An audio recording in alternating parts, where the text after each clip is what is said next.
वृंदावन से एक गोपी प्रतिदिन दूध दही बेचने मथुरा जाती थी। एक दिन ब्रज में एक संत कथा करने आए।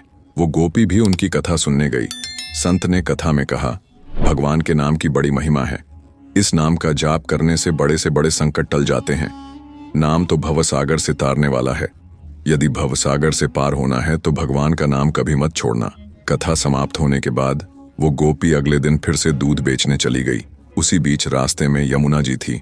इसको देखकर गोपी को संत की बात याद आ गई कि संत ने कहा था, भगवान का नाम तो भवसागर से पार लगाने वाला है। उसने सोचा, जिस भगवान का नाम भवसागर से पार लगा सकता है तो क्या उन्हें भगवान का नाम मुझे इस नदी से पार नहीं लगा सकता। इसी निस्वार्थ भाव के साथ गोपी भगवान का नाम लेकर यमुना जी की ओर आगे बढ़ गई। अब जैसे ही उसने यमुना जी में पैर रखा, लगा मानो जमीन पर चल रही है, और ऐसे ही वो सारी नदी पार कर गई। दूसरे पार पहुंचकर उसे बहुत ही प्रसन्नता हुई और मन ही मन सोचने लगी कि संत ने तो ये बड़ा अच्छा तरीका बताया पार जाने का। अब रोज रोज नाविक को भी पैसे नहीं देने पड़ेंगे। एक दिन गोपी ने विचार किया कि संत ने मेरा इतना भला किया है, मुझे उन्हें खाने पर बुलाना चाहिए। अगले दिन गोपी जब दही बेचने गई तब संत को भोजन का निमंत्रण दिया। संत तैयार हो गए और उसके साथ जान लगे। अब बीच में फिर यमुना नदी आई। संत नाविक को बुलाने लगे तो गोपी बोली, बाबा आप नाविक को क्यों बुला रहे हैं, हम ऐसे ही यमुना जी में चलेंगे।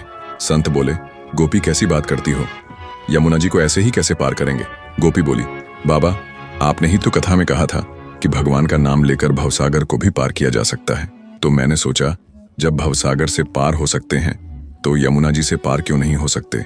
मैं ऐसा ही करने लगी, इसीलिए मुझे अब नव की जरूरत नहीं पड़ती।